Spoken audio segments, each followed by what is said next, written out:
naman po sa kaalaman ng mga viewers na si Ate Mel and si Kuya Dan is may past na relationship. Tanong ko lang po, kamusta naman po yung status niyo ngayon ni Kuya Dan? Parang after nung nangyari, nung past po, hindi ka naman po ba nagtanim ng tampo o galit kay Kuya Dan sa nangyari? Po ba na ilang kay Kuya Dan hanggang sa ngayon or nung mga dati, nung after nung nangyari? Pero nung simula po, boto na po talaga kayo? Or may doubt pa po kayo? Or iisipin maraming may nagka-issue kayo kasi syempre po kapatid ni ma'am, tapos syempre po nasa isang circle lang po kayo lagi. Nung question ko tayo, lang, konting pakiusap lang din. Yun, no? Siyempre, gawain yung mga tulad ng mga bashing at comparison, di ba, lalo na sa dalawa, kay Joy at kay Joy. Para sa akin, sana iwasan nyo na yun. Huwag nyo nang I-compare po. I-compare at huwag nyo nang gawa.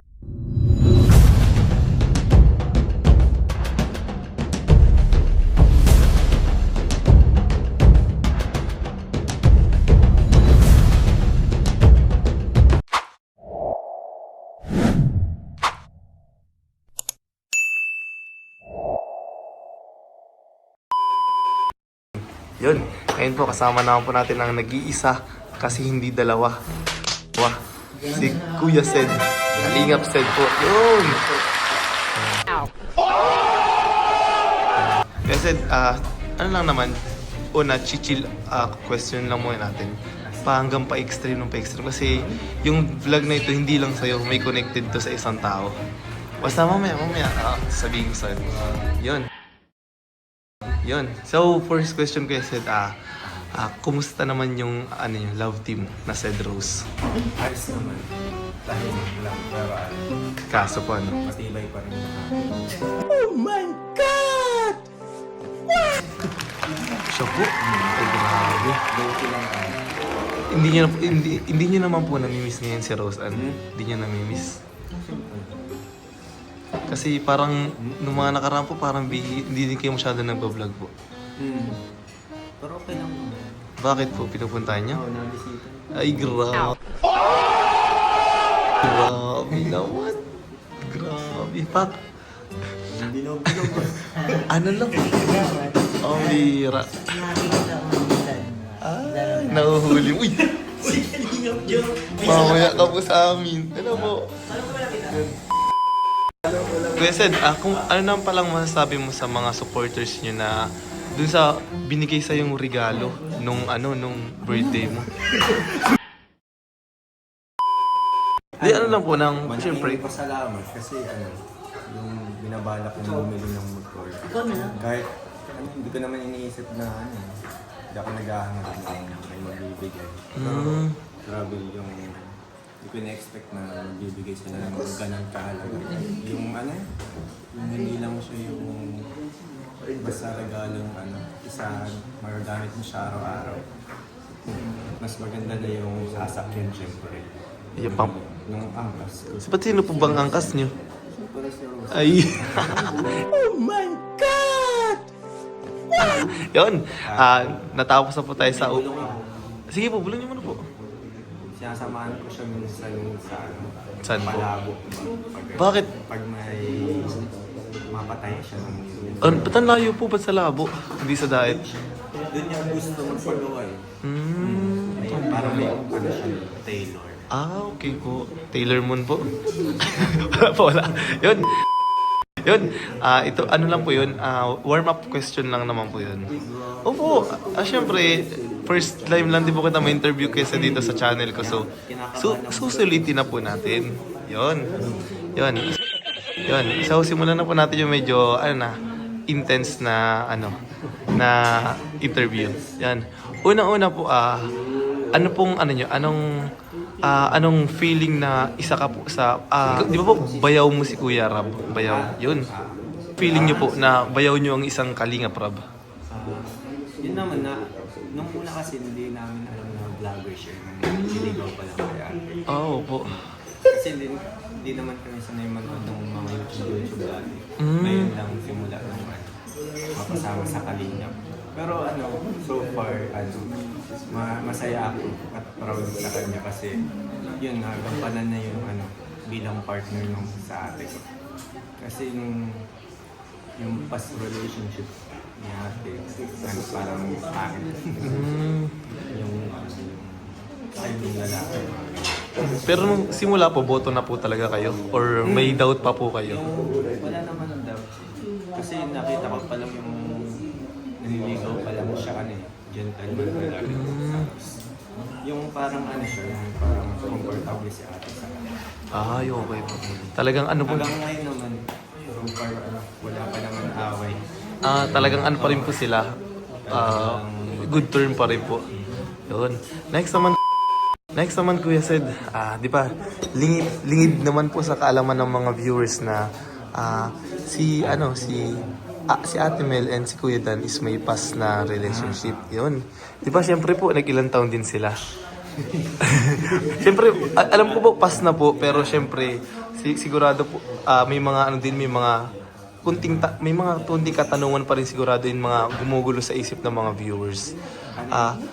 Tanong ko lang po, kamusta naman po yung status nyo ngayon ni Kuya Dan? Parang after nung nangyari, nung past po. Puto ko ako. Yung mamaya, i-interview hindi po natin mamaya si Kuya Dan. Naman, nag-usap naman kami yung ni Kuya Dan naman. Diba? May pinag-usapan naman po kayo. Pero hindi ka naman po ba nagtanim ng tampo o galit kay Kuya Dan sa nangyari? O talagang natanggap nyo na po yung ganong nangyari? Yung first week lang kasi hindi ko pa naman alam yung story. Kasi pinapakinggan ko naman yung story ng dalawa. Pero so far, okay lang naman sa akin. Okay naman yung nila yung pag-status ng relasyon. Maayos naman po. Big deal. Hindi ka naman po ba na ilang kay Kuya Dan hanggang sa ngayon or nung mga dati? Nung after nung nangyari? Hindi naman. Wala naman po. Pero ngayon po, ano nyo kay Kuya Dan ngayon? Status nyo, wala namang kahit anong tampo or ano? Wala po talaga. Talagang... Sport lang. Ayun. Saka nila, problema nila yung dalawa. Ayun, talagang... Iba po yung nyo, iba yung sa pagiging parang magkaibigan sa okay po. Kaya okay naman po pala kayo ngayon. Kasi po, syempre, marami po di magtatanong yan. Pero parang pangit naman kasi Magtatanim ka po ng galit ganun, na wala naman di pa pong nangyaring good term naman. Kasi ako din po kasi yung iba ako din po na hindi ko ka-close kayo. Magtataka din na nasa isang circle lang kayo ganyan. Parang syempre po yung iba iisipin ay baka may tampo si Sed kasi kapatid niya. Tsaka di ba po ikaw yung bunso? Yun nga po. Ako din po nagsasabi na talagang good term po si Kuya Dan tapos si Kuya Sed. Pero gusto ko lang din po alamin yung talagang nyo. Yung parang talaga yung sagot nyo. Kasi mahirap po magdepende lang sa nakikita. Kasi mali po natin, baka bigla may tampo ka pala. Wala naman. Sabi ko, di ba, intense. So, yan lang naman po kayo, Sed. Ano po yung parang dapat nilang abangan pa sa, Sed Rose. Parang Sed Rose naman po. Balik tayo sa Sed Rose. Ano tingin yung kaya nyo pang i-offer kay Rose Ann na hindi nyo pa na i-offer? Yun. ano pa kaya? Parang halos nagawa na namin. Kiss po kasi nagawa nyo na eh. Siguro po. Hindi pa kami nag-aaway. Wala pa pong away. Ay! Yun, Kuya Ian, wala daw po silang away. Gawa Yun, thank you kay Sed sa pagiging sports and sa mga sa pagsagot sa mga tanong kahit ganun ka-intense. Medyo intense pero alam ko naman kaya mo yun. Sabi ko pa di ba intense tayo? Yun na. Tanong mo pati, nahihili ko. Kaya nga po, kaya ngayon lilipat na po tayo si Kalingap Danawan po ang ating i-intervene. Yun, thank you kay Sed. Yun, ngayon naman po ang kasama natin ang nag-iisang viral po. Kalingap Dan po. Yun, kaya Dan, congrats po pala din sa nyo sa yung sa premiere nyo po na inabot ng 100,000. Grabe. Congrats sa ating lahat. Yun, congrats din po sa nangyaring fashion show kagabi. Grabe. Dami ganap dito sa Kalingap. Kaya nga po, tsaka first time niyo po nakasama si Joy dun sa ano. Sa fashion show. Oh, grabe nga po. Anong feeling boss na kasama mo si Joy dun sa fashion show? Masaya, talagang ano, nawala yung kaba natin nung kasama natin. Kasi ramdam namin yung suporta namin sa isa't isa. Ay, grabe talaga. Galing ni Joy, nadala ako ni Joy. Oo nga boss, parang hindi first time. Grabe. Kaya ni Joy, may tinatago pa ng talent. Oo boss, kaya next time boss, lagi mo nang kasama boss. Ay, yung kasama. Ay! Oh my God! Wow! Ay, grabe!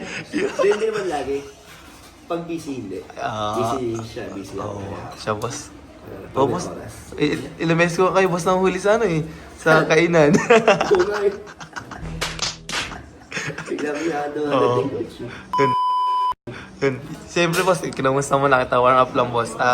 May mga konting katanungan lang ako boss regarding lang boss sa life lang boss, sa mga nakapalibot lang boss yun. Then sa mga dating issue, parang hindi ko boss ibabalik po, parang lang. Parang maklarify lang ba? Parang may gusto lang din ako malaman boss eh. Siyempre, kahit boss magkakasama tayo, may ano din ako, parang may tanong din ako sa isip ko na gusto ko yung itanong boss. Sige, go. Yun. Siyempre boss, kumusta naman boss yung ano niyo boss? Yung pagsamahan niyo boss ni Kuya Sed ngayon boss. Parang parang kung iisipin, parang wala kaming nakaraan na yung parang yung past Oo. at yung kapatid niya, Oo. parang hindi nangyari kasi ganun kami ngayon ka-solid ni Sed. Samahan namin yung friendship namin. Parang kami lang nila David, parang sobrang natural. Oo. Walang bahid, parang walang lamat. Talagang ano nga boss eh. Yung iba siguro iisipin may nagka-issue kayo kasi syempre boss kapatid ni ma'am, tapos syempre po nasa isang circle lang po kayo lagi. Nung una syempre tayo, nahiya, nailang, kasi. So boss talagang nagkaroon ka ng ilang tas hiya po. Hindi man ilang ako yung nahihiya kasi syempre, kapatid niya yun. Parang kay Jack, ganun din naman, adjust din ng ilang buwan na bago ko naging kausap or naging close ulit si Jack. Ngayon, mga birokan, di ba nagbibiro na rin kami siya. Din ang una nahirapan din ako. Kasi syempre, nahiya ako para sa kanya. Pero ngayon, napakabait talaga ng pamilya ni Jack. Lahat sila yung mga kapatid niya, mama, papa niya, talagang hindi nagbago yung tingin sa atin. Opo, grabe. Minsan namimit natin sila, pinapansin pa rin tayo. Pati sila, kuya ko, sila mama, sobrang welcome pa rin nila para makikita. Kaya sobrang thank you na napaka-bait sa kabila ng ng past namin. Yan po. So sobrang in good terms kami. Talagang wala nang hard feelings kasi maayos din naman kami Naghiwalay po. din naman. Kaya ayun, masaya ako na ayun, sa mga buhay namin ngayon, sa mga nangyayari, okay naman. Yun, grabe.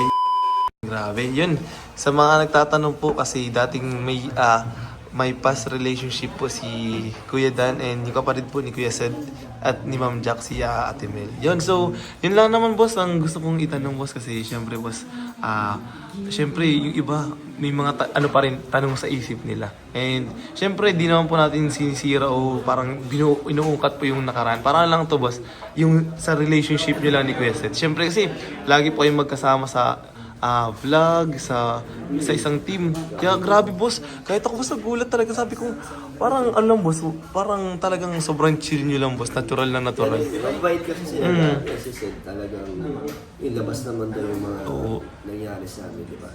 Talagang Iba naman yung sa amin, ganun din si Jack, kaya nakakatawa. Sobrang open, napaka-open-minded. open and po sila, mature talaga. Talagang Professional. yan, yun. Sila yung family. Yun. Last na lang boss, boss ang aabangan pa nila sa parang yung hindi mo pa na ibibigay kay Joy naman. Last na lang boss. Na ibibigay? Boss. Parang nabigay ko na yata. Ay, grabe naman. Ano lang, sana ay habang tumatagal ang Danjoy ay mas mahalin nila at supportahan kami ni Joy. Siyempre para to sa pag-aaral ni Joy, para sa future niya, yun talaga ang ating role dito bilang kalab team ni Joy. Kaya ako nandito lang para lagi siyang supportahan at samahan sa kanyang journey. Kaya marami pa tayong pagsasamahan at pagdadaanan mga ka-Danjoy. Yun. Kaya walang iwanan. Yun, Danjoy lang. Malakas.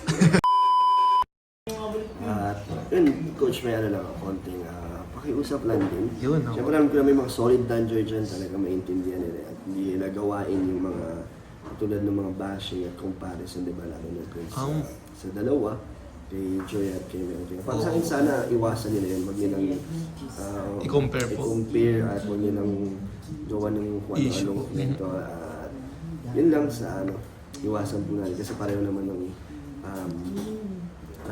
wala naman problema sa kanya at kay Joy. Kaya yun ang pakiusap ko lang mas huwag maging makitin ng utak. Yun, ano po. Tama, solid Danjoy. Kaya yun mga, ano po, mga sa nakakapanood po nito, itong video na po yun na ito, hindi naman po sa pagkukumpara sa dalawang tao po. Ano lang po talaga ito, tinanong ko lang po yung saloobin nung ni Kuya Dan tas si Kuya Sud po. Kaya wag niyo pong i-bash, wag niyo pong gawa ng ibang meaning kasi ang lahat ng po ito ay para sa kalingap. Yun. Thank you so much po. Yun, thank you boss. Thank you so much po sa pagpa-interview po. Good night po sa lahat. Thank you, coach.